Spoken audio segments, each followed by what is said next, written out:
This sode would not be possible without our listeners, patrons, and sponsors.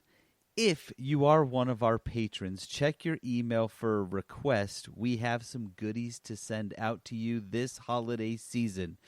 And as always, a mega shout out to our boss level patrons, Christopher and Patrick. Welcome, everyone, and happy holidays. I hope everyone JD, you gotta hurry. We do not have time for this crap. What do you Dude, mean? get a move on. I've got like 2,000 errands to run tonight before all the stores close. Peterson, it's like December 22nd, and you still have shopping to do? Yes! Now stop yapping and start podcasting. Okay, sheesh. You just logged into... No time! You just logged into the 3 Big Game Show!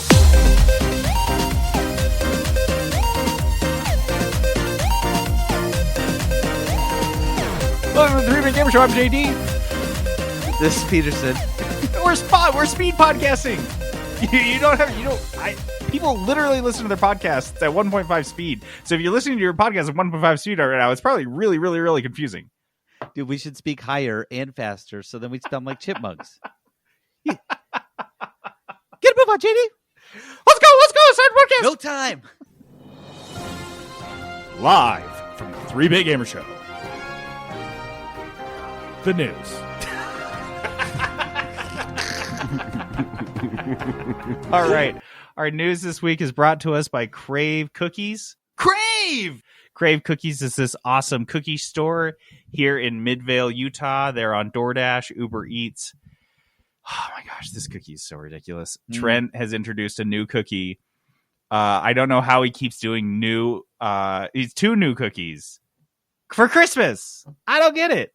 I thought he had maxed out his Christmas cookies. I thought he had presented his Christmas fare, but apparently the week of Christmas includes also the Biscoff gingerbread, which sounds like his Biscoff cookie, but it's rolled in an assortment of holiday sprinkles, and it is a gingerbread dough. And then he's also got the peppermint hot chocolate, which is a brookie stuffed with peppermint M&Ms and then topped with a swirl of marshmallow fluff and crushed peppermint.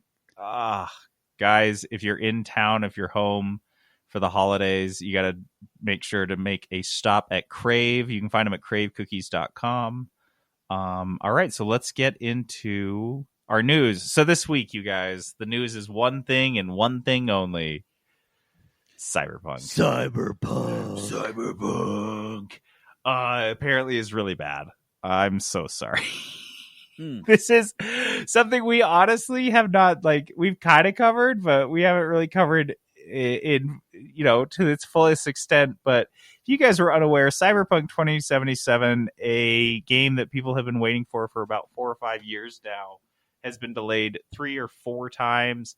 And it finally came out last month. It was supposed to be released for the Xbox One, Xbox Series X, PlayStation 4, PlayStation 5, and PC simultaneously, which is ambitious.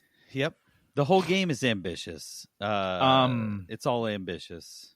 And it's the guys, CD Projekt Red. This is the studio who was responsible for the first 3 Witcher titles. It's a Polish studio.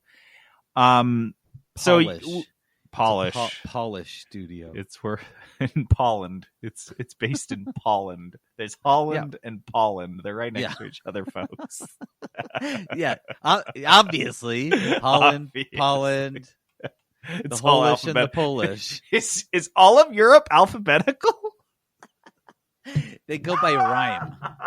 If you rhyme, you're real close. That place really is a fairy tale continent. So here's the thing. This game, we've been kind of covering its development. It's had a few problems that were kind of teased or hinted at over not just this last year, but over the last couple of years in terms of crunch and how they treat their employees. They keep going through what they call phases of crunch, which means it's 15-hour days for 6 days a week, which is obscene. And they just do that for months on end. So that was kind of it, but everyone's like, who cares? They're going to make us a great game and it's going to come out. And all the gamers were like, shut up, haters. We well, we don't really care about the human lives that are being ruined because we're going to get an awesome game. So the game comes out. It is very disappointing to people playing it on their base PlayStation 4 and base Xbox Ones. Mhm. Apparently, the early consoles are really struggling with their builds of the game. There's lots of bugs. There's It hiccups. looks bad. Like it Looks just doesn't really look- bad. Yeah.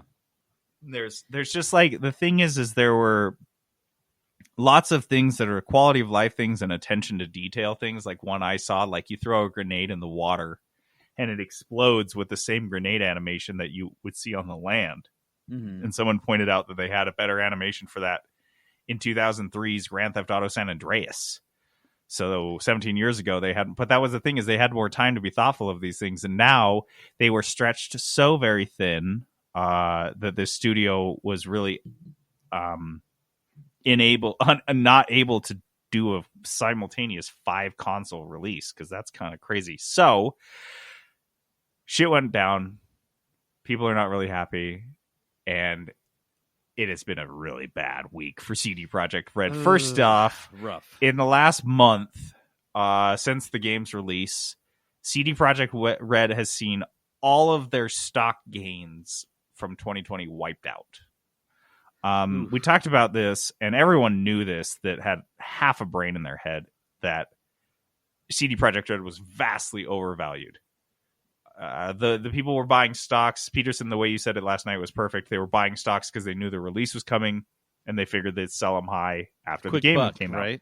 It'd come out, the stock price would spike when you saw the news for the sales. People would sell off, make a quick buck, and then be done with, CD Projekt Red stock. And everyone's happy to see an easy win in 2020, right? They're looking for those. What's a surefire win? Well, Zoom, not the other Zoom, but the actual teleconferencing software. That was an easy win. You buy in Zoom in like March, duh. And this is what people thought of this same thing. The problem is the sheer amount of people that were doing this drove its stock price so high that it ended up, CD Projekt Red had a higher valuation than the entirety of Ubisoft, which is the 3rd largest video game publisher in the world. Ubisoft. These guys are a single game studio. One game at a time, takes them about 5 to 7 years to make it. And they had a higher valuation than fucking Ubisoft that releases like 9 games a year on a bad year, and those are just AAA games. Released 3 simultaneously, like right now. Yeah, like the last same month as Cyberpunk. They don't give a shit. They just released. They're competing with themselves. They don't care. I just think that is like one story that I had to pick out because I think that was so ridiculous. And so all these people that did this, that bubbled the stock price up so damned high, you are reaping what you sowed. Yeah. I mean, that look, is I can't feel too bad. Crazy. The rest of the U.S. stock market, right, has been doing really great even during the pandemic.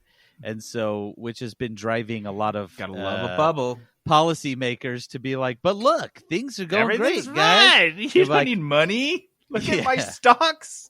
Look, our stocks are doing great. And you're like, my I'm too poor to buy stocks. What are stocks? I can't pay my fucking rent this month. But I'm stoked about. I am so stoked about your stock portfolio, Senator. That is good for you. Good way to go, you. buddy. So yeah, I can't. So what do you tip at a restaurant? 7%. Oh yeah, okay. Yeah, so I can't I can't be upset about this. People took a risk buying a stock, hoping that the game would just be gangbusters, and it wasn't. It's been the exact opposite. And so, stock risks fail all the time. They go negative. And so people have lost a lot of money. People have thrown in with this stock, and it's just diving. It's tanking. It's below where it was before, right? Yeah, it's. I mean, at one point in March, it dropped down to $14 a share. It's currently sitting at 18. Mm-hmm. But 18. Just today, it went down at like 30, 40 cents. 50 the thing cents, is it's down 2.86% today. Yeah. Here's the That's not thing. Here's good. the thing. So we're just talking stock prices, and now I want to get into all the little nitpicky things that are happening. That are each one of these things is an individual hit. You could probably line it up on the stock ticker where each one of these stories broke. Yeah. But people, gamers, the same gamers, I am sure, the same exact gamers that were so happy and content to watch CD Projekt Red crunch its employees to death and delay the game and do whatever they needed to do to get it out. These gamers are now livid because it's always So the same loud assholes. And these guys are mad about everything. And what do gamers do when they're big mad? They demand refunds en masse. So many refunds, and it is a cascade effect. Like people start demanding refunds and saying that, oh, this game sucked. People who are like on the fence and maybe kind of getting a refund. Like, do I need to do this? Do I need a refund? I don't want to be left out. I got a refund. Oh shit! So everyone was doing this, and CD Projekt Red, because I don't know. I think, dude, I really think we're gonna find out. We're gonna see documentaries and things that come out over the next couple of years that CD Projekt Red has been bleeding developers for the last couple of years because of how they treat them, and that they've been losing people that like internal, really important knowledge that's just leaving. Just flying away from the company, and they were trying to make Cyberpunk a reality amidst that. So it wasn't like, oh, you know, we're chugging through, and a couple people are leaving. It's like we're trying to get to the finish line as people are like dropping off the team because we burned them out so bad, and we're losing people who we desperately need to help us get across the finish line. And I think that it sounds like they've lost some PR people too, because when people started to hit up CD Projekt Red, like demanding refunds because they're super ticked that the game isn't what was promised, CD Projekt Red is like, you need to talk to PlayStation, you need to talk to Microsoft.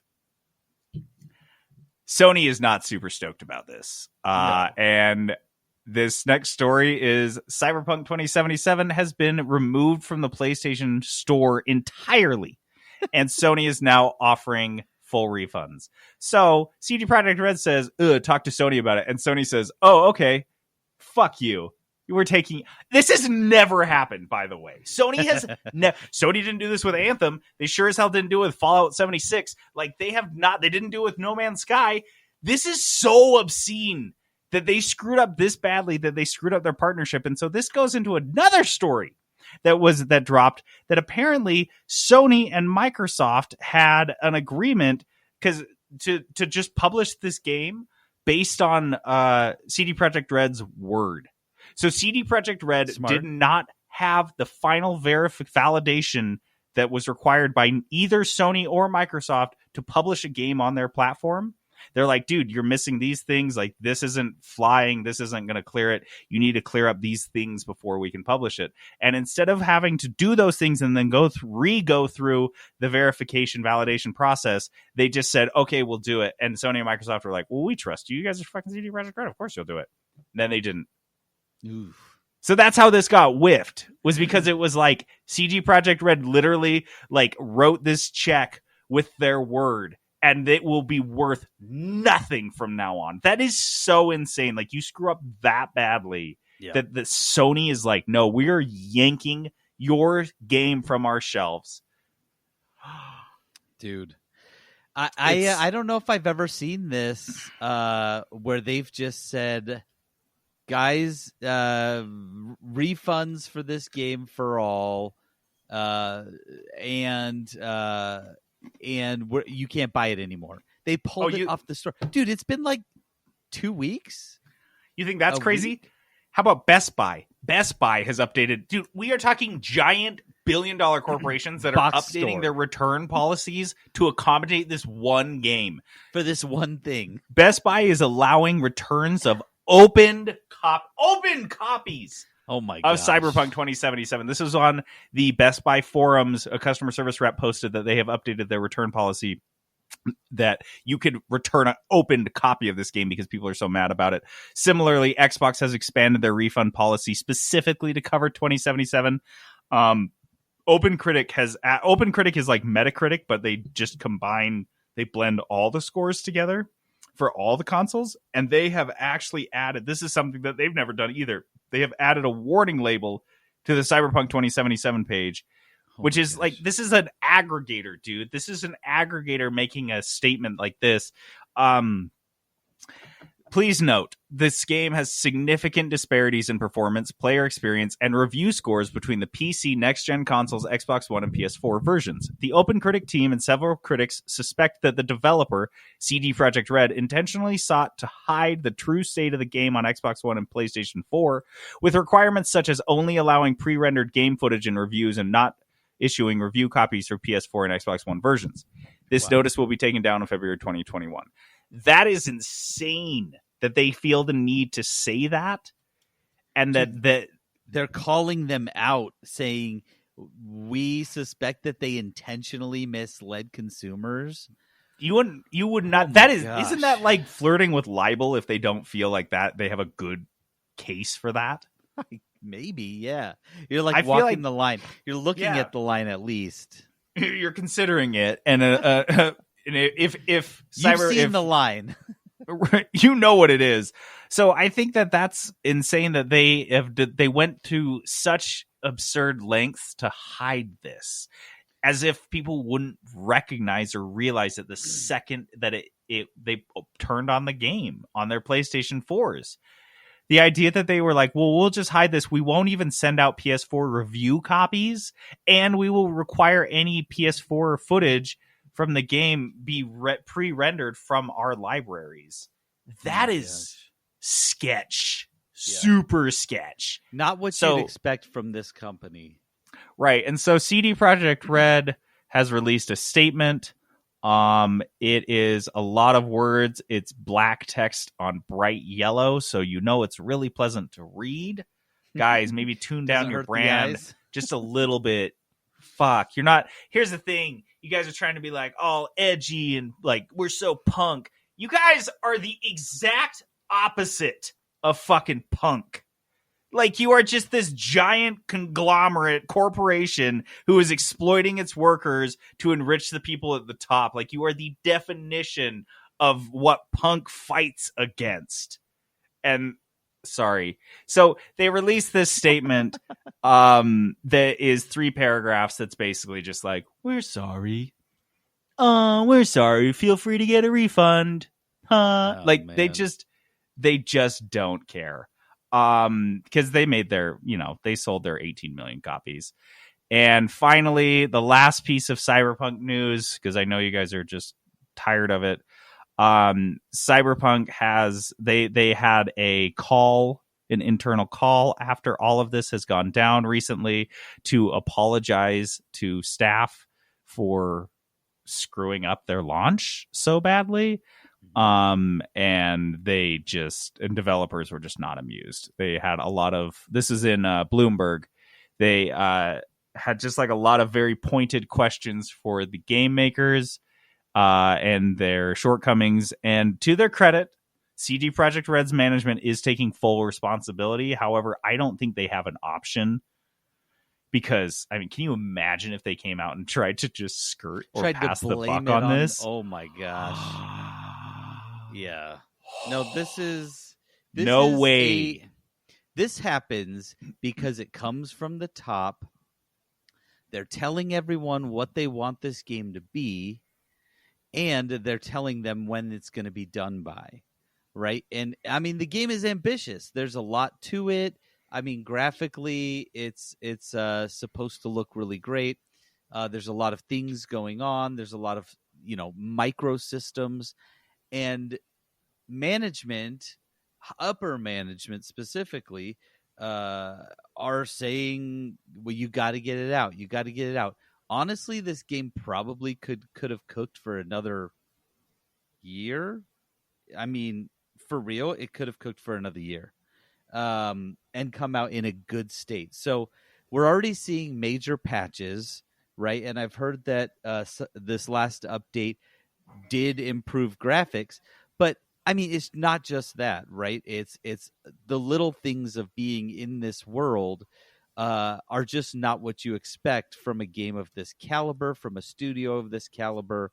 You expect something really good. I mean, Red Dead Redemption 2 was better than this when it came out, and it looked better. Red Dead Redemption 1 was better, looked better than this. Red Dead Redemption 2, I mean, it looked better, and it was on the same consoles. There's no excuse besides they just didn't have the time and they didn't want to push it back further. I have no doubt in my mind that this will be a very good game later. When I decide to buy it and play it. Yeah. After a few months of patches, I'm sure it'll be fine. And on PC, you're not hearing as many issues. Because it was built on and for PC. Yep. So you're not hearing all the same issues. There are still some bugs. The bugs still exist, but not to the extent that they exist on those early consoles, right? The last gen consoles. Yeah, I don't know. As long as I worry that everything might have suffered from the same things that have screwed up the game, including like the story might have suffered and all these things that could have been a lot better that we're missing out on. And you can't patch those. You can't like improve those things. So one of the things I saw that really, really, really bummed me out is that you see the same character models over and over again, and you just keep seeing the same people on the street, just like standing next to each other, which was endemic to like open world city games in the early 2000s, and that is such a bummer. That's what was so cool about Watch Dogs, is like every single person was so distinct. That's what I was going to say. They don't have the experience in that Ubisoft does. Mm-hmm. They could have used a lot, taken a lot from Ubisoft, because Ubisoft does large open world cities of like all the time. I feel like that's half their games, but they do it well, right? They know what they're doing. So JD, I've had the benefit of seeing the Facebook gamer groups talking about Cyberpunk, and it's been fantastic. First of all, it is that huge mix. Today there was a post. All a guy said was, in all caps, Cyberpunk. That's it. Launched a over 100 comment debate. All he said was Cyberpunk. I missed that. That group was the chattiest, sassiest part of my Facebook experience. It was the only reason I was on Facebook by the end of it. Yep. Yeah. So those guys were great. And it was like, well, just upgrade your stuff. And this guy's like, I wasn't supposed to have to buy a new console to play this. They told me it would be available. Like, and then, dude, it is just buy an Xbox One, buy an Xbox Series X. I can't. We'll just upgrade your PC. I literally can't. Oh, we'll just get good, scrub. One guy was like, dude, I've got a $1,200 PC and I'm running it fine. And these people are like, I don't have a PC. Are you saying I have to invest $1,200 to play the game? Dude, it has been amazing. Oh my God. Oh man. Yep. All he said, I can't get it all he said was Cyberpunk. He knew what he was doing too. You know, this guy was just like, oh, let's stir the pot. All I'm going to say is Cyberpunk, and it launched this mess. It's probably still going. You are killing me right now. I'm about to go make a new Facebook account so I can go drop my own Cyberpunk troll starters. Like, dude, oh my God, that so is good. So funny. I remember that. I loved doing that shit. Just kicking the hornet's nest that is Utah Gamers on Facebook. I love that crew. Okay, so let's move on. You guys have had enough Cyberpunk. This is something else that drove me insane this week. We should have led with this. This is much bigger news. No, because you're going to be all pissed off. Maybe we should have led with this. Pissed off JD is good, JD. So, if you guys are unaware, this was a lot bigger back in the day. But back in the day when people were making video games, for example, for the Dreamcast, developers would receive what was called a developer kit, which was essentially like a PC that was modified in a specific way that you could develop Dreamcast games on it. So there were a lot of these that went out to studios. A lot of them ended up being returned to Sega. However, there are numerous dev kits that are just floating around. They look like a stand-up tower from like the 90s. Yeah. There's nothing like they don't look any. notable. I saw one at E3. I've seen a couple scattered around game shows, and they just make me salivate every time. They're so cool.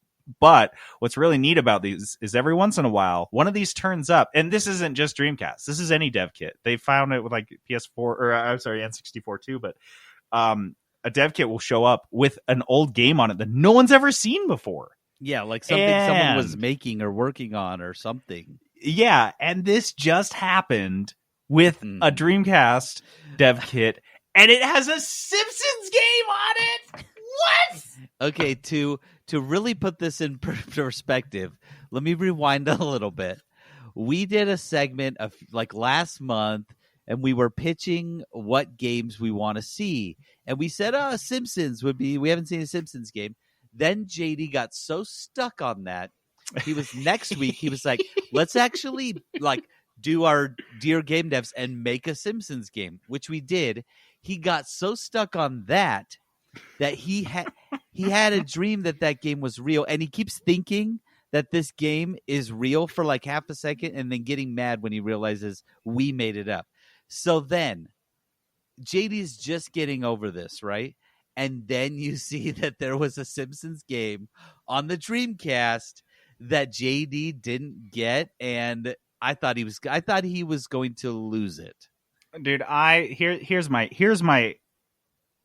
theory on what happened is that I sent some sort of weird voodoo energy out into the universe, and it just like got caught up in some like plasmic black hole, and it spit itself back into our dimension, and that's where this game came from. It was my own angst, my own voodoo-y angst that created this game.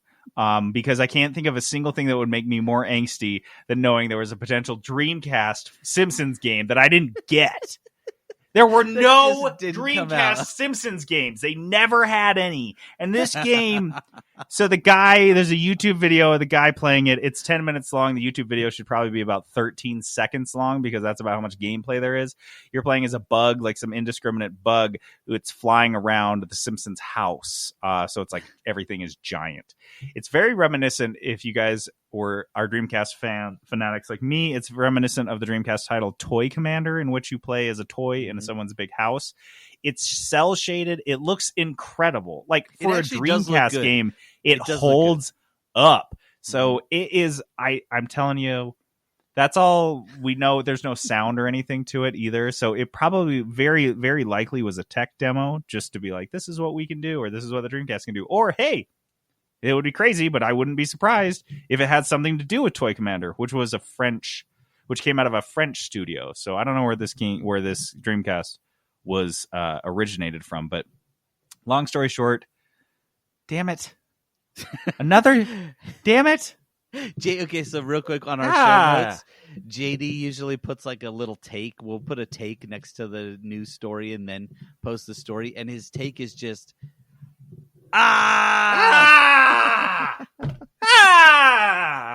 Dude, this killed me. I just knew he was going to lose it, and he did. Okay, so this is also kind of awesome CD Projekt Red news. These guys just cannot catch a break, or give themselves a break, rather. There's this game called Devotion that came out last year. This is out of a Taiwanese studio, I believe, called Red Candle Games. And this game, it's a first person. I played one of their games. Yeah, you played the other one that was like the history. Yeah. This one's called Devotion. It's a first-person psychological horror game, so it sounds like they are pretty typecast in those. And this game is pretty well received. People really liked it. IGN gave it like an 8. GameSpot gave it a 9. But why this game is really notable is because after the game came out, someone found something in the game that said Xi Jinping Winnie the Pooh in Chinese characters. If you guys are unaware, there is a meme that is it the premier? I don't know, the Paramount leader? I don't know what the fucking guy's name is. I mean, don't know what they call him. He's a dictator. Like, he's the general secretary of the... They love their titles. I don't know. He's the president. He's the president of China. And he looks like Winnie the Pooh, which is undeniable. But if you, I haven't noticed that until I just found this story. Isn't that funny? Yeah, you click on him and you're like, oh, yeah, it doesn't look exactly like Winnie the Pooh. If you say that with your feet in mainland China, you just disappear and your organs show up in someone's fucking like body a couple months later in Brazil. Dude, this guy looks like Winnie the Pooh. I'm sorry. Yeah, exactly. And we have just been banned in China because we acknowledged that fact. He's so mad right now. He's seething. So apparently a lot of very patriotic Chinese gamers were so mad that they just rebelled and review bombed this to the point that they pulled it from the store. And so this was just so it's really obnoxious. You guys know where I stand on the game industry kowtowing to Chinese dictators that demand random things like you can't say two words in Winnie the Pooh next to each other. Like, come on. Yep.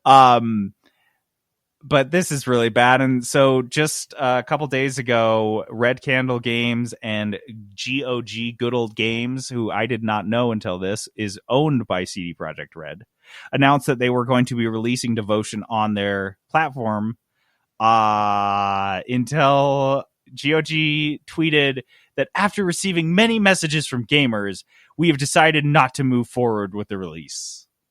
So they pulled it from their store because apparently... I'm sorry. What? So I won't go down this rabbit hole of the very concept of patriotism being stupid. But if you're very patriotic and proud of your country and how strong and great it is, are you really that concerned about your leader being compared to Winnie the Pooh? How dare Is that enough to bring down China? Is that how fragile your hold on your people and your power is? Is that like in an odd indie video game, if there is a single remark in Chinese characters on a wall anywhere that hints this, it could tear down the whole Communist Party of China. You guys have no idea how fragile this shit is. This is you know what, though? This makes me want to play this one game. Easter egg. I know so bad. Because I loved the other one. I love Detention. And now I'm like, where can I buy and play Devotion? Because... Dude, Barbara Streisand effect. GOG. If Xi Jinping could let this go for like... It would have just like drifted away. But because he's like, I can't stand this Winnie the Pooh shit. This is so upsetting. I only kind of like honey. I don't even like it that much. I've never stuck my whole hand wrist deep in a honey jar. I did. You eat a fistful of honey one time. One time. I've been running China for like 20 years, but all you guys remember is the fucking honey fist. Like, that's going to be the thing he's remembered for. I have no idea. China? President of China? I don't... Oh, Winnie the Pooh guy. Where is fucking China? Oh, is the Winnie the Pooh guy? Oh, yeah. Oh, yeah, that dude. Hilarious dude. Okay, so... Way to go. CD Projekt Red killing it. Poland, I'm sure you guys have no problems kowtowing to dictators that demand you do certain things, so keep up the good work. Next up, we have something that made Trent very delighted, and anyone else who's still into MMOs. Riot Games, the guys who make League of Legends, announced that they are developing an MMO set in the League of Legends universe. Mm-hmm. Seems like they're trying to follow in the footsteps of World of Warcraft, which made a MMO based on their strategy game Warcraft. Right. And they built it from that universe around there. So, dude, you know how this happened. They're sitting in a room and they're like, wow, guys, we need to make more money. And someone was like, every board meeting. They're like, give us ideas. And they're like, well, World of Warcraft has made a lot of money. They've been around for a long time. And I'm going to be honest with you.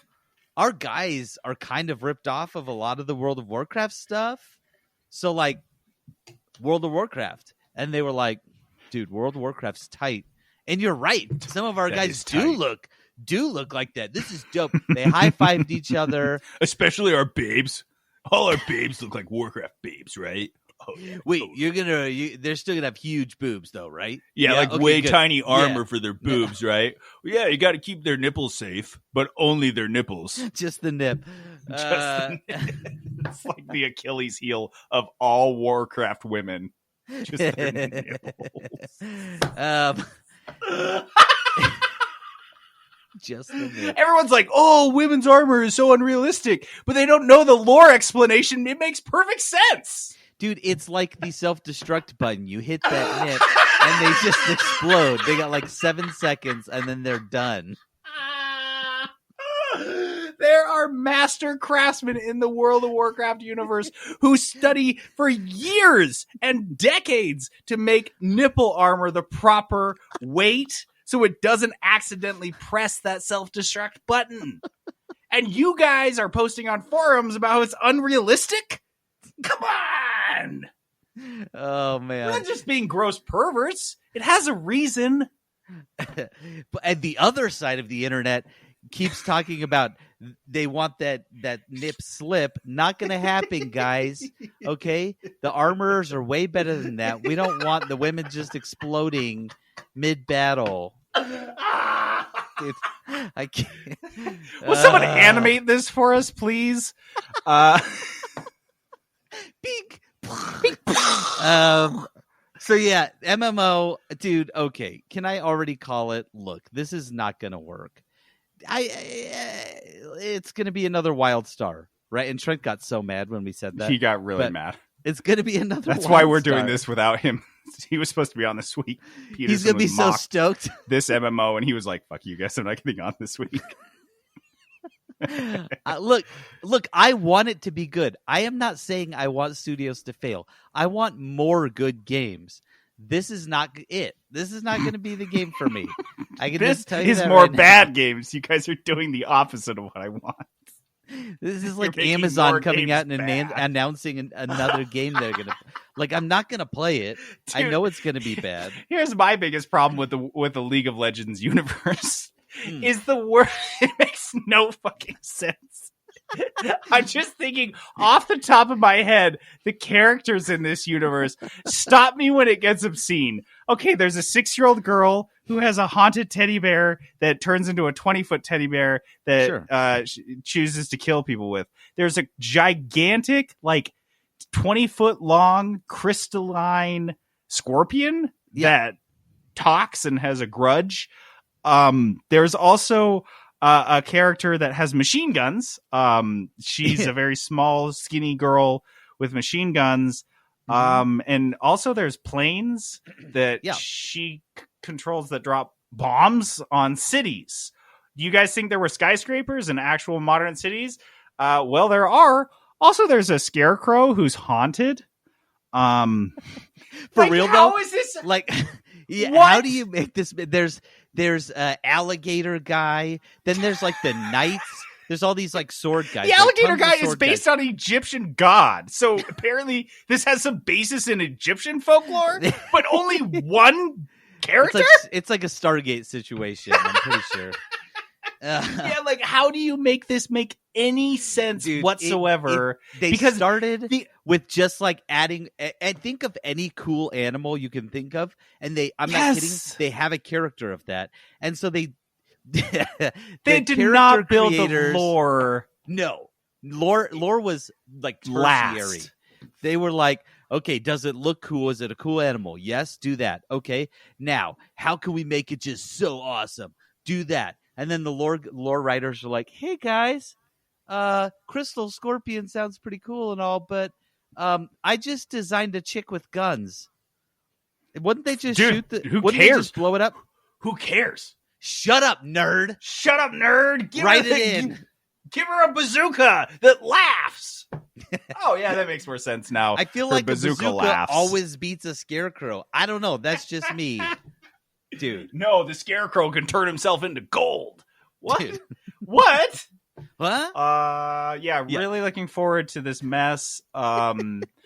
Honestly, you know what this means for me is that they will eventually release a League of Legends companion novel that I will buy and read because I can't help myself. I read all these stupid game tie-in novels. I read the Gears of War ones.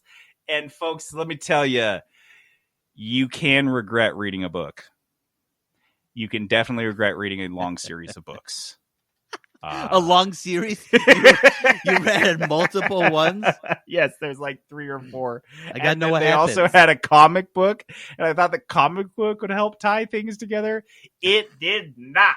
It didn't. Nope, it didn't. Guys, I'm here to say that was not a thing that happened. Yeah, so looking forward to the League of Legends book. Also, Peterson, you did this one. Yeah, so This is your we know that Fortnite, or Epic, I should say, just loves poaching the game of the week, right? The flavor of the week, flavor of the month. So Fortnite now has a limited time game mode that is Among Us. In fact, Fortnite Battle Royale was just I was just gonna say, if Fortnite didn't chase flavor of the week, Fortnite wouldn't exist. Yeah, exactly. So they copied PUBG almost to a T, just with their own thing. But like none of the mechanics changed of the actual world and game. Well, now they have Among Us in Fortnite, and it is the exact same thing. The exact same thing. You run around. If you're a crew member, they even call it a crew member. Like, how does that make sense? You're not on a spaceship. They call you a crew member. You run around. You do tasks while the imposter just runs around and kills them. And then you do the voting thing. Someone gets kicked. And then you just keep going. It is a 1-for-1 copy, completely unoriginal.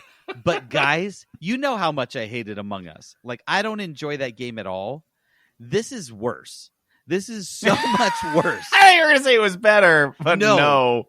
My kids are like, oh, this is better. And I'm like, they think it's better because it's in Fortnite and they get to look at their skins. It is not. It is so much worse. They only want you to communicate via Fortnite voice chat. And so there's no like type chatting. I don't want to talk to any of these people. You've got like 10 seconds to chat until you have to vote. And nobody chats. Nobody cares. Everyone just votes randomly. And then if someone's about to get voted off, they just leave. They just leave the game. It's so It literally does not function. The game does not work. And the voting time is 1 minute. And you have, even if everyone's voted, you have to sit there for the whole minute and just wait. Kill me. Dude, it is so bad. I hated it. I had zero fun. I played probably 5 rounds. What are in Among Us? You do little tasks in between the murders and all this stuff. What are you doing in Fortnite? In this one, like they made no sense to me. Like I did not understand. I was on like a ship. In it, you're on like a boat, not a spaceship, like a boat ship, and it's like a cruise ship, and you're just running around cleaning up, like doing janitorial tasks. Like there was a spill, you go clean up the spill at the bar, you go clean up the spill on the floor, you go unclog the toilet. Like it makes no sense. Can you imagine the conversations internally at Epic though? Because there was one product manager that was like, "We have to do this. Every kid is playing Among Us. We have to do this. We have to do this." But then literally every other employee there is like, "No, Dave, fuck, we're not doing Among Us in Fortnite. No." And he's like, "We have to do it. I'm your boss. Do it." So they just phoned it in and did the laziest fucking version possible. So lazy. Dave, you're getting fired, asshole. The only reason anyone does it is because there's like missions attached to it and with unlockables. So you unlock a backpack, you unlock a skin, you know what I mean? There's 3 missions, and that's why I did it. I was like, oh, just let me get the unlockables, get the missions. It is so bad, JD. I hated it more than I hated Among Us, which was quite a bit. You did not like Among Us at all. I didn't. Dude, okay, so The last thing we've got here is just a reminder, because I know not everyone that listens is a big fan of EGS, the Epic Game Store, but guys, they're giving out free games every single day. This is the era of free games. People are so just giving them away. Alien Isolation was the free game today. The first game when they kicked this off was City Skyline. Mm-hmm. But like, I don't know. I just grab them. I just throw them all in there. Who knows? You might as well log in. In true gamer fashion, though, dude, gamers are online on Twitter, on Reddit, complaining about the free game. About the free games. I did see a comment on Reddit that someone was like, "Are you kidding me? City Skyline? Why don't you just give us free crap? Guys, what are you even doing?" And I was like, dude, even for gamers, even for gamer rage that we are very, very well accustomed to, this was pretty jarring. This was like, wow, you guys are spectacular pieces of shit. Like, you're complaining about the free games. Like, it's not like Game Pass where you're paying for Game Pass and then you're bummed about what games are on it. This is literally them handing you a game for free. And you don't even have to take it. You don't even have to. This guy's like, it's free. I guess I have to put it on my computer now. These bastards. How dare they? Oh I don't know. Dude, that killed me, though. That killed me. So EGS has sales. I know Ubisoft has free games. Ubisoft was giving away games as well. So just go check your stores, guys. There's free games out there right now. Worst case scenario, you get to get on EGS and you get to complain about that, and then you get to complain about the free games. So, I mean, it's win-win, really. I see no downside. Kudos, the friendly segment. It's the only friendly one. Like Nintendo. And if you only heard it, you might think we're pretty fun. Like a heavier show. All of the other segments used to laugh and call it names. Like Waluigi. They never let poor Kudos join in any video game. Like Super Smash Bros. Then one very grumpy soul, JD came to say, cackle, cackle, cackle. Kudos with your smile so bright. Won't you join our show tonight? Then have the other segments. Gamer raged about to explode. Kudos, the friendly segment. You'll make it onto every show. Like a poop joke. All right. Our kudos is a positivity segment we like to run in the middle of our episode. And this week's kudos, I go out to the root beer store. It's just called that. Root beer store. The root beer store is on State Street, and like 90th South. If you're heading south on State and you go past Rio Tinto, it's like a block, and then it'll be right there on your right. It is called, I believe... This is the most Utah directions I've ever heard in my life, by the way. I know it makes sense to you. It does not make sense to me. Stop saying words like 90th and South. I don't know what is 90th 900 or 9,000. Dude, you don't get to complain about our like gorgeous, well-planned grid system where you're coming from Vegas, where apparently literally everyone in the city is supposed to know like an encyclopedia of street names. Like, yeah. Oh, yeah, it's just past Washington and Wilmington. No, go down Derbyshire, just 2 blocks, you get on Lakewood, and then you take a right on Elm. Like, yeah. I'm supposed to know all of those? Well, you'll see it. No, the root beer store is on, I don't know what I'm supposed to say. Those are the street names, State Street and 90th South. 9,000 South, I don't know. And it is exactly what it sounds like. It is a store full of nothing but root beer. Jenna and I love what we call them fancy sodas. I don't know what it is, but it's just this trend recently of it's where the JD takes her out and we call it a suicide. JD, we go on a fancy soda. Is you just do JD's like root beer, Mountain Dew, Sprite. JD, that's not fancy. No, it's fancy, you guys. And then we kiss afterward. It is very fancy. No, I guess it's like this. There's been like a craft soda boom in the country. I don't know what it is. There's like a couple craft sodas bottlers here in Salt Lake. It's just they're small batch sodas made with cane sugar, and they're just generally like, it's kind of fun. Like, it's a fun little world. I don't drink a lot, so I like I don't know. This is like my craft's beer energy is all being put into craft root beer. And we find this root beer store, and it was like our mecca. It was unbelievable. They have, okay, let me tell you about my first experience in there. We went in there, and the guy was checking us out, and he's like, hey, so did you mean to grab this one? And we had just grabbed a whole case of root beer at random because they have so many different kinds. And I was like, oh, well, I don't know. It just looked good. And he's like, well, you have really good taste, but this is an $80 bottle of root beer. Nice. And I was like, excuse me?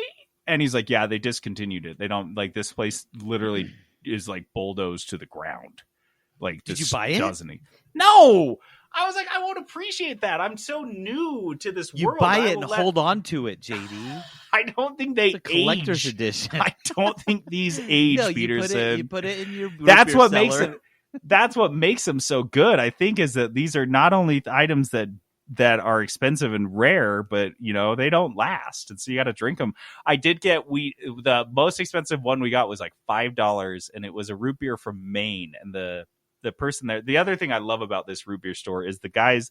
There was the kids that worked there. There was a girl there. One day we went, and there was he was like a teenage boy there, and they are as passionate about soda as I am. They're like, oh yeah, this one's really awesome.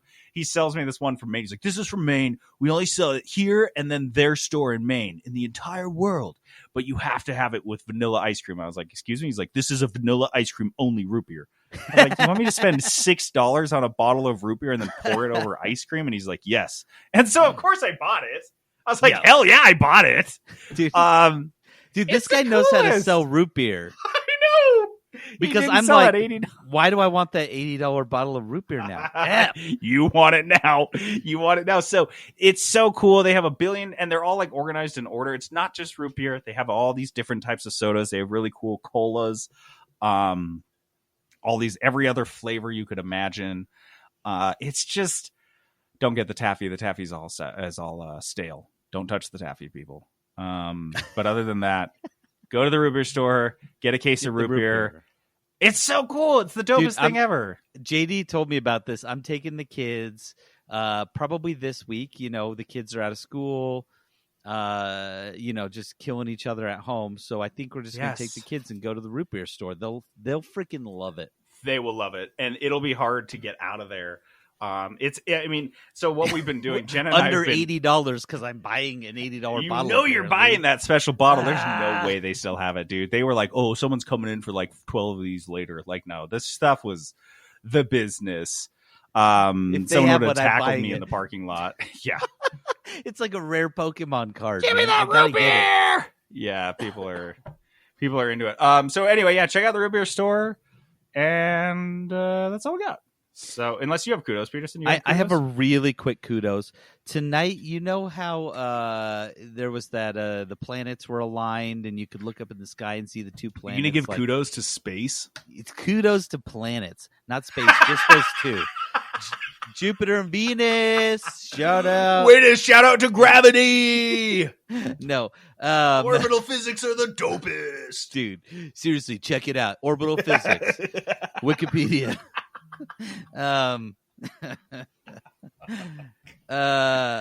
No, so you can download. I don't know if you've ever downloaded one of these. The one I've used multiple times whenever there's a thing like this. I just download this app called Skyview. I own the paid version of that app, and it has pretty songs on it. Oh, dude, I love it. Every time it's so cool. If you guys are unfamiliar, it's an app. You boot it up, and it shows you. It'll like take your location, and then it'll show you where all the stars and planets and everything is. The sun is in the sky relative to where you're standing. So you can point it at your feet and kind of look around and see what stars and constellations and planets are on the other side of the earth in that sky. or the bottom of the earth for you flat earthers. And then but that's how I found it. I was like, I don't know where they are, those planets are. Pulled this app out, and I'm just looking around, and I'm like, oh, there they are right there. And then I can look in the sky, pull out my telescope if I want to. If you guys haven't done it, just check it out. It's fun, and I promise your kids will have a good time with it because it's fun to kind of look around. And Pisces was like right above the moon, and Lily now, my 3-year-old, thinks there is a fish on the moon. Perfect. So yeah, she's like, Mom, there's a fish on the moon. And so she's set on a fish being on the moon. Check it out though, just real quick. Skyview, I have the free version. Apparently hoity toity over here as the paid version. But yeah, check it out, Skyview. Buddy. Hey, dude, you know what a rundown is? Use it in a sentence. Can you get this rundown for me? Try another sentence. This rundown better be really good. I don't know, but it sounds like the rundown's really important. All right. So this week is the week of reviews. Peterson and I, if you guys have been paying attention, you might be like, wait, weren't we supposed to do the Blursies this week? We were. And then Cyberpunk, I don't know, gave us 20 minutes of news content for some damn reason. And we also realized that we're playing like 1 billion new games right now. And so we thought, well, why don't we just talk about all our games? So we've got 2 reviews and then a first impression rose. I will start with a game that I believe I've mentioned. Did I do a first impression rose on this or not? No, you didn't. I don't think this so. is Axiom Verge. Let me see if I... Nope, I haven't even mentioned it yet. So playing this game called Axiom Verge, it's from 2015.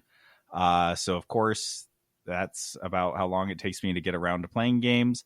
It's a side-scrolling Metroidvania, and it kind of has that Half-Life vibe where you are a scientist in a New Mexico laboratory that gets some experiment goes awry and you end up teleported to some alien world. Like it's straight Half-Life. And now you're in this alien, but that's kind of where it stops being Half-Life. That was just kind of the setup. And so you're in this alien world fighting off these monster creatures. They're trying to kill you and you're trying to figure out why. You're also like working with these like gigantic technological super behemoths. I don't know.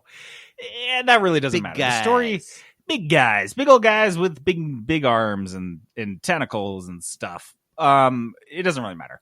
This game it came out, I think, in 2015 was kind of the peak of like when Metroidvanias were really hitting. And I don't know how this one missed on my radar because it's amazing. This game was really, really good. I think there were a couple things. I do have some nits, and I think some of the nits were probably just a function of its age. One of the dopest things is, if you guys know in Metroidvanias,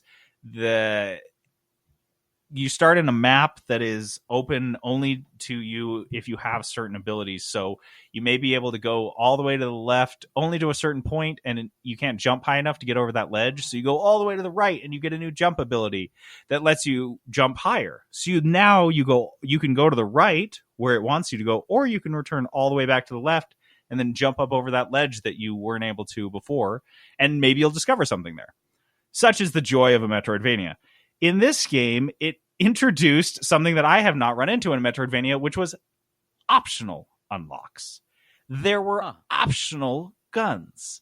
And I think you could beat the whole game with the base gun, but there were about 20 guns. And they were hidden. It wasn't like you just found them naturally in the course of the game. Like a lot of them were pretty hard to find, and you had to go digging for them. But some of these guns were so powerful, they like were game changers.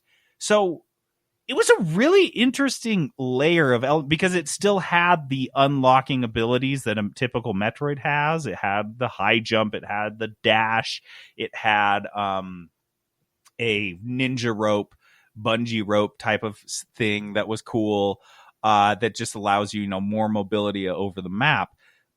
But at the same time, you had these guns that you could find or you didn't find.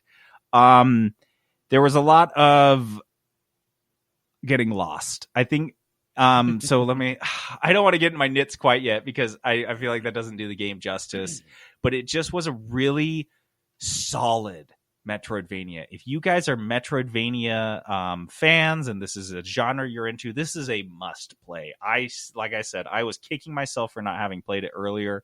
It doesn't, I won't say it really brings anything shockingly new to the table, but it's like it scratches that itch and it's just a good solid Metroidvania. So I would definitely recommend it. I will get in some of my nits that may have just been my fault. I did spend a decent amount of time in this game very lost. That's pretty typical for Metroidvanias, although generally they have some sort of tip or hint where you're supposed to go next. With this game, that was very nebulous, and so I don't think they wanted to give you hints, and that was kind of the idea of the game, and that's fine.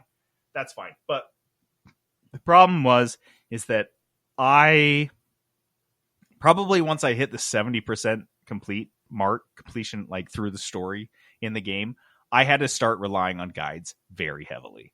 It was just because it was the sheer scale of the game, because at that point I'd unlocked 70% of the map. And so trying to find something in the entirety of the map and where do I go? And I keep backtracking and the enemies, keep respawning in every single room. And this game, unfortunately, you couldn't just dash through the room. You had to kill every enemy to go through. You could try to dash around and get past the enemies, but you weren't going to. You were going to die. So here's the one example that drove me nuts. I was really, really, really lost. I was trying to find my way through the game, and I thought I had unlocked almost everything in the game. And so I was like, well, I'm going to go through the whole level, every world or whatever in the map, and try to do one final sweep. So I did that thing and played and went through the entire game map. And then at the very end of it, by checking a guide, because I still didn't know where I was supposed to go, I checked a guide and found out that I was supposed to go get this one last ability. Well, then the course of the game is that you get that one last ability, and then you go back through every world in the map and kind of do a sweep. And I had to do that basically twice. Oh, wow. Back to back. And it didn't leave a bad taste in my mouth, but it didn't leave a pleasant taste in my mouth. You needed to wash it down with some root beer after that. I needed a little root beer after that, so I did. I had some. But anyway, Axiom Verge, it's everywhere. I believe it's the Switch, the Steam, every console known to man. It's 5 years old. You should be able to find it. Put this on your wish list if you're a Metroid fan. If you're a side-scrolling fan, it's a decent shot too. But Axiom Verge, I would say, here's the thing. This is a $20 game.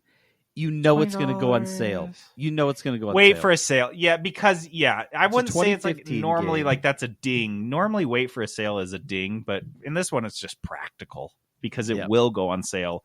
You should spend $10 on it, and then you'll be happy with it. So Axiom Verge is a wait for a sale. Awesome. All right, I have a rundown for us. Oh, we're calling them rundowns. Yeah. I need to play that clip sometimes, so don't worry. I already played it. Okay. So I downloaded on a whim a game called For the Warp. For the Warp. FTW. They really okay. So this game doesn't do anything on its own. It doesn't do anything super original. This is the best way. So the way it's described, it's a roguelike deck building game in space. You know, I love both of those things. This is FTL meets Slay the Spire. That's exactly what it is. I'm sure. I am 100% confident. The developer drew inspiration directly from both of those games. I've played them both significantly. The developer is called Massive Galaxy Studios. This is their only game, and it was released earlier this year in March. So For the Warp, you start off and you are a ship going through space, and you start off with, though I guess the way it differs is you have a large grid, maybe a 10 by 10 or 12 by 12 type of grid. You start off at one end, you can see where you need to go, where the warp gate is, and then you make your way. And as you move into an adjacent square, the squares around you will populate with, this is a bad guy, or this is blocked by an asteroid, this is a random encounter, this is a store, those sorts of things. And you can kind of choose your direction. Where it pulls from like FTL is specifically, I'd say, some of the mechanics, meaning like you can get one of the cards is you get drones, and then you've got drones on your side. But it is very much, the combat is exactly like Slay the Spire. You've got 3 energy, you've got a handful of cards, and you can play your cards, and then you win a battle. You get some fuel, which is another thing from FTL. You need fuel to move, and when you run out of fuel in FTL, what happens? You have to sit there and wait for either a bad guy to come or someone to come help you. Same exact thing. You run out of fuel. Oh my God. You just wait for either a bad guy or someone to come help you, right? Well, so at least it's familiar. Right. This game feels very familiar from start to finish. It really is. It was like those two, Slay the Spire and FTL, just like had a baby. That kind of, I don't know who this looks like more. It looks like both of you. That's what this is. Hey, I don't know what it looks like, but I love both of you, so I love your baby. I love this baby. And so that's what this game is. I will say I'm having a ton of fun with it. So that's the thing. I'm not regretting the purchase at all. It's a ton of fun. I have 2 small knits. Well, one of them's maybe a big knit. So it plays differently in terms of your deck. You build your deck, and then you draw 5 cards, right, each turn. But after your turn, those 5 cards don't go into a discard pile. They go back into the deck. It like shuffles them back up, and you get 5 cards again. So you could get the same 5 cards over and over and over and over. And like if there's 1 card you need, you could never get it. Because you're just getting, if your deck's 20, right, you're getting 5 out of those 20 every single time, right? So there's been battles where I never see a card that I need, right? Oh yeah, and so that's one of the nits. But they do give you lots of chances to like get rid of cards, which is in Slay the Spire I don't do it as much because I'm building the deck I want. In this game, I get rid of cards every single chance I get. Because I don't want my deck diluted at all. Because then you're hiding good cards. That's interesting because I do think that's a little underutilized feature in Slay the Spire. I never feel the need to undilute my deck, even though they give you very strong incentives to do so. I still don't do it. There's other ships. You unlock other ships as you go, and then you go through. It's hard. I'll give it that. It's challenging the way Slay the Spire is challenging, right? At first, you're like, oh my gosh, I'm getting my butt kicked, and then you start to figure it out, and you're getting further and further.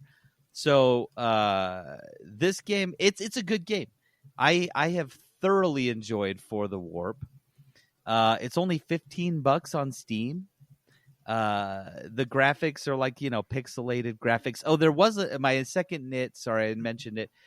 I've just encountered a couple like tiny bugs because this game is in early access, so I know that's going to make a few people's ears bleed. It is early access, and so I encountered a bug where I got a random encounter, the thing happened, and then the screen, there was no option to get out of that screen. I couldn't progress. I just was like, what do I do? I had to just like exit my game, boot it back up, and then it booted me right where I was. But there was like no way to progress through the screen. There's a couple cards that do something similar, like it's a choose one card. I'll give you 2 options. You choose one. You play the card, and then it won't appear, and you're like clicking around, and then finally they appear. The options appear. I don't know what the hack is there, but so there's a couple small bugs, but overall, this is a very good game. I would say at $15, if you enjoy FTL, if you enjoy Slay the Spire, absolutely buy it, right? Because I'm going to put at least 20, 30 hours into this game. I just know it. And so at $15, that's absolutely worth it. again, though, this game will go on sale. If you wait for one of the big sales, I promise you it'll be on there. It has good reviews. So yeah, it'll be on sale for sure. So if you don't mind waiting, which you shouldn't because it's early access, and I mean, I've already seen one decent update since I bought it. They're going to update it. They're doing a decent amount of updates. Wait for a sale just out of because it's not in version 1.0. Wait for a sale because then you're waiting for more updates at the same time. So wait for a sale on this game. But if you really want, if you have an itch to play one of these, a Slay the Spire buy this game. This is one of the better ones that I've played, and I've played a lot. This is one of the better ones just out of the pure simplicity of it all. Sometimes they're too complicated with some of the mechanics. This one is not. It's easy to jump into. I've seen a lot of different cards and equipment and stuff like that. So for the Warp, buy it or wait for a sale if you're not jonesing for this type of game. Dude, I feel like these guys definitely owe the FTL folks royalties for the look. 1,000%. Dude, I'm telling you. Because it looks like they borrowed a little bit from what's the other one that the FTL guys did for the breach or whatever? Yeah, Into the Breach. Into the Breach, like, dude. Yeah. This is some pretty heavy borrowing. I mean, it is all's fair in indie games, I guess, but Christ. Yeah. No, it like the ship, some of the ships even look like the other ships. Yeah. And you're like, the cover of the game is like geez. FTW. Yes, that's the thing. They say FTW. I think they're really going for like the FTL ripoff, like shamelessly. All right. Let's move on. Oh my god, the first impression rose. Okay, so you guys, first impression rose is when we like to talk about games that we're just starting to play. And over the last couple months, I've been blessed with a number of really awesome, amazing games that I got to play. Super handsome, really just thoughtful, kind games that are willing to open themselves up to me and be vulnerable in this journey that we have for love together. But unfortunately today I can only give out one first impression rose. And so I want to talk through the games that I was playing and then I'll award the rose. The first game that I played was Gears Tactics. Gears Tactics is a tactical, what are they called? What are those games called? Just say XCOM-like, and then it's an XCOM-like, but I feel like turn-based there's a tactical, turn-based tactical. Yeah, it's just an XCOM. It's just XCOM with Gears of War.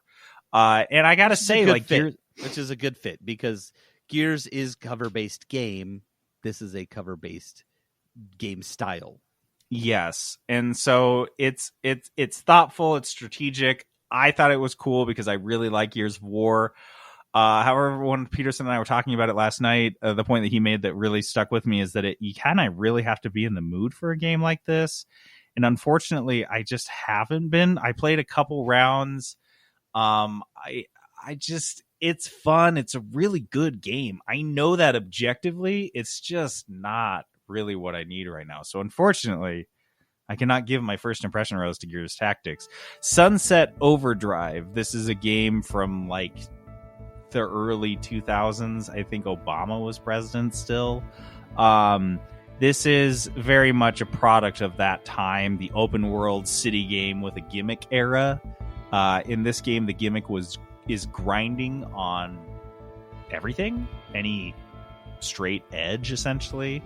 Grinding as in like sliding. No, on Peter, it, right? sliding, yes. Not like grinding thinking, like early 2000s grinding. We're thinking soaps. You remember those shoes? Anyone here have soaps? Yes. There were Heelys, which were okay, but soaps. Soaps were the grinding shoes. Were the grinding shoes. The So every character in shoe. this game comes with a pair of soaps. And then you can also jump on cars that like spring you into the air. So that's the gimmick, is that like you're bouncing and you're moving and you are basically running up combos, which is cool. Like, don't let me be dismissive of this. Like, the game is dope. It's cool that you are like, so I'm grinding around in a circle and I'm shooting a bunch of zombies, and then I like jump on the car and then I bounce in the right spot and I hit the zombie just at the right time. And then as I fill this like meter, my combo meter, I start activating these abilities that I've unlocked in like the kind of the RPG side of the game, so that like now when I jump on a car, it explodes in all directions and kills everyone around it. So you're incentivized to go fast. You're moving and doing a ton of things all at once. You're shooting a ton of guys. And maybe that's why it didn't stick with me, is because it was a little too frenetic for me. Because I kind of like to breathe in my games. Sometimes I get a little overwhelmed. So I will say this about Sunset Overdrive, is that Fortnite absolutely owes them an apology for ripping off their aesthetic wholesale. Like, everything in Fortnite has been ripped off like a 1-to-1 ratio from Sunset Overdrive, including like the zombies, the way the characters move, the art style, the color palette, the comedy of the game, the writing, like every single thing about Sunset Overdrive. And if you look at the release date of the original, the development of the original Fortnite, it like lines up perfectly. And I think that's what it was. Is the original Fortnite was like, let's borrow from Sunset Overdrive, and then it kind of transformed into some weird game that then transformed into a far weirder game. And of course, no one will remember this, but it absolutely was like the original. Unfortunately, no, I cannot give Sunset Overdrive my first impression rose today. That goes to another game, Ghostbusters. Ghostbusters, you guys. The Ghostbusters game for the Xbox 360. You can get that on Game Pass right now. So if you were like me and you never really went out of your way to play this game because you're not a huge Ghostbusters fan, you can get this game now. I will say it feels exactly like a Ghostbusters film. So much so that even the gun is kind of janky and shitty and doesn't really hit the enemies like you want it to. Wait. What are you saying about Ghostbusters films? I'm saying that just janky? like with the Ghostbusters film franchise, I'm going to pass on this game. Watch your words. Look, man, if you like Ghostbusters, you're a Ghostbusters fan, I would say this is a must play. It still had all the original voice actors. I believe Harold Ramis said this was the spiritual sequel considered because of the writing and the voice acting. It's a good game, you guys. It holds up. It really does. You're playing the remastered version too, by the way. Yes. So it looks good. I just don't know if it holds enough appeal for me as a game itself without the Ghostbusters like there are a ton of movies. You guys have seen my stupid top 100 movies. Any of those movies, you're not into good a game enough for Ghostbusters. Into a game you like don't this, and it'd be deserve perfect. Ghostbusters. Would I love to play the National Treasure version of this game? Yes. If they made a National Treasure video game in like 2008, I would have played the shit out of it. JD, and when it was out again, I would have played it like 6 more times. Do not put that out into the ether, JD, because we are going to get one now. The announcement is like 3 days away at this point because you Welcome just said to that. my voodoo.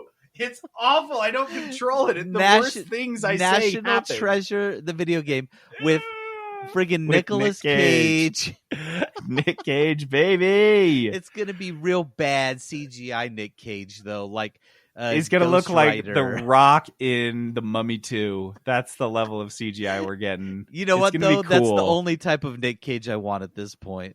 Yeah, I don't want a realistic Nick Cage. He currently is in the Uncanny Valley, so we don't want to make him digital. So unfortunately, I also cannot give my first impression rose to Ghostbusters. A game I played a couple days ago. Another oldie. This is an even older. You guys are like really gonna be confused because I keep getting older. Actually, this one's the oldest yet. Sid Meier's Pirates. You guys, I played some Sid Meier's Pirates yesterday. And holy shit, that game is dope. It was like the most reminiscent 2.5 hours of my entire life. of a game that I'd never played, but it still made me feel like I traveled back to time and I was playing it on my folks' computer. Oh my god, I feel like I missed out on this game. I played this on the OG Xbox. Hundreds of hours. Wait, what? It's not. It was older than that, though, right? 2004. That's its original release date? Yeah.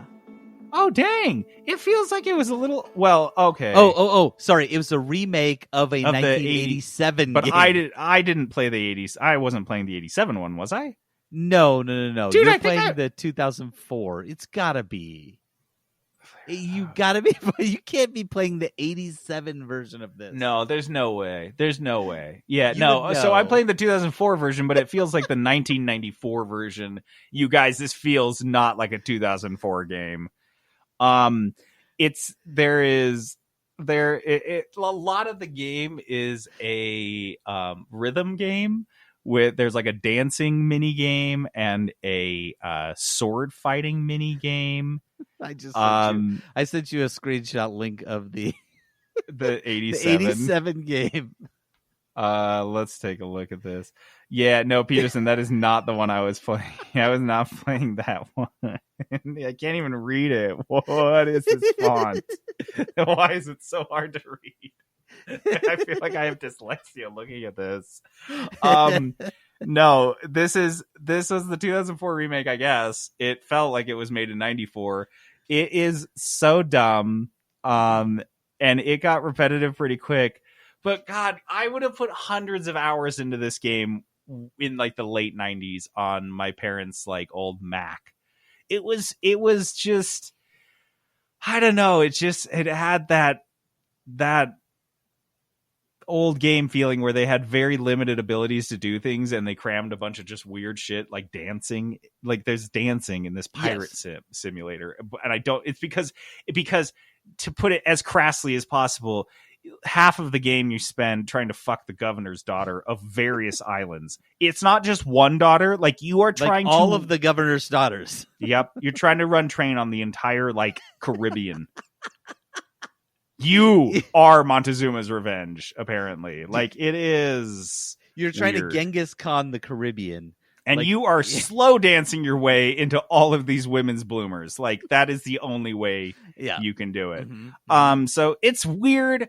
It was free, right? Oh no, it wasn't free. This wasn't on Game Pass. I believe I picked this up on Steam for like $1 or something at some point, and I was I have to play this. 2005. I have to play this. Yeah, back when they knew its value back then. No, if I bought this game in 2004, 2 years before games like Call of Duty 2 came out, I would have been, and like Gears of War 1 came out, I would have been like, what the fuck are you guys doing? Dude, I played it. The same. Yeah, JD, I played a lot of this. How? What were you doing? It was like one of those games you pick up and play by yourself for like 50 hours. And then you realize that exact question. Yes. What am I doing? Like, no. What is the point of any of this? How do I win this game? I don't even know. I retract all my judgment because you are absolutely right. I could see myself, especially back then, 2004 limited games, when you would just end up with a game and you're like, this is the game I have and I'm just going to dumbly play it. Yep. For way too long. That's this game. So unfortunately, I can't give a first impression rose to this game either. So I guess I really am going to have to surprise everyone by bringing a different game that Peterson didn't even know I was going to talk about. Oh my. And tonight I want to award my first impression rose to Katana Zero. Wow. I picked this up on... Okay, so this has been on my... First of all those other games are going to be pissed because they have spent time and energy with you, and then you pick the new guy. Ooh. The new guy that wasn't even on this date. Ooh. Dude, I went out with him today. Like everyone, like the dating was over, but I downloaded this game today. We just met. Sat down. We just met, and it was love at first sight, guys. It was love at first sight. Guys, Katana Zero is better. So good. This is so much better if you're watching Bachelor. Just watch Bachelor. What are you guys doing? How are you listening to our show and not watching Bachelor? You're I missing know 70%. statistically there has to be like 1 or 2 listeners that actually listen to watch The Bachelor, and they love It can't this just be content. me and you and Trent. It can't. It doesn't make sense. Hey, Jenna watches it. She likes it too. Here's the thing, you guys. I had this Katana Zero on my wish list on Steam for like a year. And then it finally was put on Game Pass, and I still hesitated. But then finally, because, it's Christmas break or whatever, I was like, I'll download it. I'll download a bunch of my backlog games, and I'll try to grind through them. Let me tell you, just as a quickie summary of my review, I will be buying this game now on Steam for no other reason than to give the developers my money. Oh, man. Because they fucking earned it. Like, I will just own it. I'll beat this on the Game Pass version, like be done with it, whatever. But I will own this game forever on Steam or wherever, because it is that good. I sat down today just to dabble in it, and I played it for 5 hours straight. And yes. I don't do that. Like, Peterson knows me. Like, I don't just sit down and especially in the middle of the day. Like, I'm not a middle of the day gamer. I'm like a 10 o'clock to 3 a.m. gamer. So, like, to do this in the middle of the day and just, like, could not put it down. This game, if you guys know anything about it, it's a side-scrolling, I thought was like kind of an indie-ish hack and slash game with a weird rewind feature where the levels cut into a bunch of different little scenes, and a checkpoint. They're just checkpoints, but they play like scenes because you go through. So I go into a scene and there's 8 guys in this room that's, spread out, and I have to get through the whole room and kill them all in a fancy way. I have different abilities. I can slow down time. I can jump. I can dash. I have a sword. I can pick up items and throw them at them. There's a lot of different ways. If they're standing on the other side of a door and I kick the door and it kills them, every hit is a one-shot kill. If they hit me once, I die. If I hit them once, I die. The whole idea is that you play these scenes out, and then if you die, it rewinds them like an old VHS tape, makes the noise and everything, and then it's like, let's try that again. And it says that on the screen. Oh, that won't work. Let's try that again. And then you do it again until you kill all those guys, and then it's like, cool, I think that'll work. And then you can watch the replay, or you can fast forward or rewind the replay. Cool. What's really neat is the replay plays like a closed caption TV video. So you can, if you do a lot of cool moves in slow motion, you watch them play back in full motion, and they look really neat. So I thought that's all this game was. That's what the trailer shows. And I was like, that is not enough for me. That is not compelling enough for me to play another side-scrolling game. There are so many out there that I'm like, okay, the rewind thing is fun, but like in the stealth thing, I was like, I played Mark of the Ninja like 8 years ago. I don't need more of that. You guys, I have never felt like a dumber asshole than I did this afternoon, because that's saying a lot too, you guys. That is saying a lot, because I feel stupid all the time. But dude, this game is so much more than that. The story alone, I told Jenna, just like the story is rocking my world. It is up there with Return of the Obra Dinn. The way the storytelling is completely non-traditional, and I have in my whole gaming career never ever seen dialogue options and decision trees that are even remotely close to this game. The way this game plays out, the way that the dialogue options affect it, there are, and I don't even want to spoil it, but there is the ability. So you guys have seen dialogue options at Peterson. You probably run into timed dialogue options. Yeah. So someone says something and you have 3 responses on the screen, but you also see a bar that's ticking down and you only have a second to respond to those, to choose one of those options. I've seen that before. It's not a novel idea. This features that, but it adds another layer, which on a lot of these, about 90% of the time, if someone's talking, you can just say, you can cut them off. And you can say, fuck you, or shut up, or something. And a lot of the times you wouldn't say that because it's so crazy and rude. But you always have that option. And I'm wondering, like, I might replay this game like 5 or 6 times, if I'm being honest, because I don't know what these all do. And I chose what I thought was like so straight up and normal. And they sent me down these paths that I know the other dialogue options would not have sent me down. So I'm wondering, like, whoa, what? In the very, very, very, very, very first part of the game, you end up in a limo with some scumbag that tries to get you to do drugs with him. I told him to go fuck himself and pound sand, and he threw me out of the limo. And then he became my biggest enemy. And he's still an enemy, like the main guy I'm dealing with. And I genuinely think if I'd done drugs with him and like was chill with him and nice to him because those options existed, I don't know what the game would have done. I don't know where this game would have ended up. Genuinely. And that's just like, I'm not even scratching the surface of what makes it so incredible, because I don't want to spoil it for you because it's that good. So not only does Katana Zero, which is on Game Pass now, it's about I think it's like $20 on Steam. Not only is this game getting my first impression, $15. It's $15. Okay, so first of all, without any hesitation, buy at any price, buy at 15, buy at 50. But this game gets my first impression rose. This game also, without me having finished it and only putting 5 hours into it, gets my Game of the Year 2020. Wow. Game of the Year. It was released last year, though. Oh, it's the game that you played. My Your game of the year. I gave Obra Dinn Game of the Year last year. That's true. I don't care. It's my Game of the Year. It is 2020 the best, and I have played a lot of games this year because I've been cooped up at home cranking through backlog games. You guys, you have to play. You just have to. This isn't like a genre thing like, oh, if you like side scrollers, if you like story games. No, you have to play this game. Like, you just must. The gameplay that I've described is only about half of the game. The other half is legit story. And I don't like story games. I don't like sitting there reading freaking games as what is that one that you were playing like for 100 hours, Peterson? Persona 4. I don't want to play Persona. I don't want to read a game that long. I would play this game. I'm desperately sucked into this story. I need to know everything that's happening. I want to go replay it a billion times.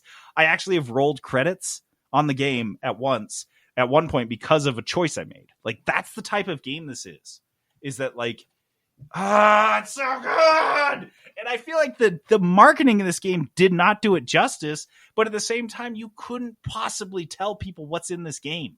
I can't tell you now. You just have to play it. You guys, play Katana Zero. It's so good. This is not a big commitment, I think, and I think this goes to show a lot for the game. The main complaint, so the reviews on Steam are overwhelmingly positive, with like 1,500 recent reviews, 27,000 overall reviews, overwhelmingly positive. Yeah. And the biggest complaint is that they wanted it to be longer, which is a good thing. They're like, I want to play more of this game.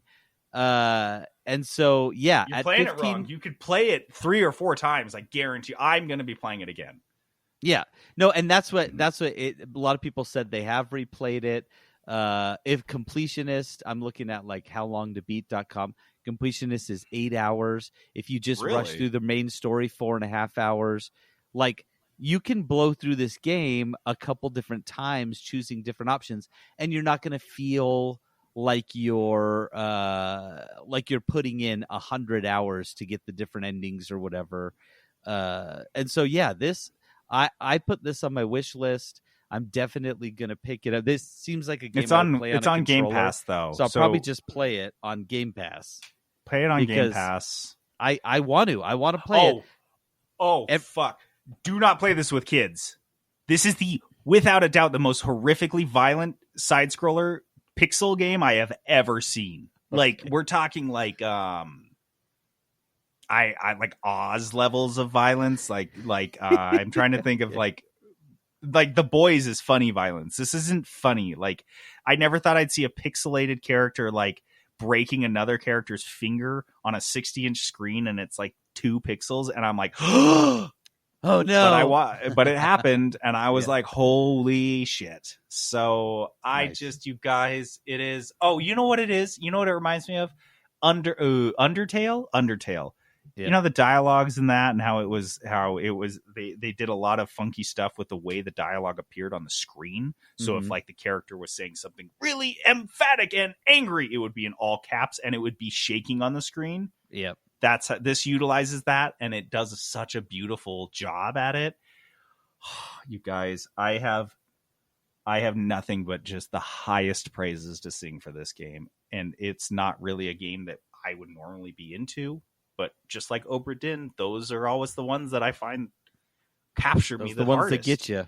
They get me. So, yeah, check it out. Katana Zero gets my first impression rose, gets my game of the year, gets my everything. My whole heart and soul goes to Dane. I mean, first impression rose. Okay. So we don't have... Dice is on hold for Blursties. We got Blursties next week. Yep, folks. To play us out, we have some music from Katana Zero, which is also dope. Every mission starts with a track, like a little it shows like a cassette tape, and you press like the button to like nice. And it starts spinning, and then it plays a new dope track. It's like they're always electro tracks or whatever. So yeah, we'll play some music from that. We've got Blursties coming up next week. So Peterson, I believe we've got a couple slots left. If you guys do want to do a nomination on air, reach out to us on Discord, and we will figure out how to get you slotted. Yeah, and I'll give you the instructions to kind of send us a audio clip, and then you can put a nomination in. Very easy. We've already gotten loads of them, and they're fantastic. This is going to be a great Blursties year. I will say real quick, we did, and I did post this on Facebook, I think. We do have an incentive to vote this year round. So awesome listener, just awesome guy in general, Neil LaPointe, has his own little studio in LaPointe Joints, and he's given us 3 copies of his game, Gunpig, which JD has talked about and played. Gunpig. So he's got 3 copies that he's given us that we can give away for Blursties. So listen in. Make sure you're listening to those episodes. Make sure you're voting when we start posting the votes and stuff like that. So Blursties is going to be a lot of fun. My favorite time of the year. Tight. So yeah, guys, be sure to tune in the next couple weeks. We've got our Blursties. And that's it. That's all I got. I'm JD, logging off. This is Peterson, going AFK.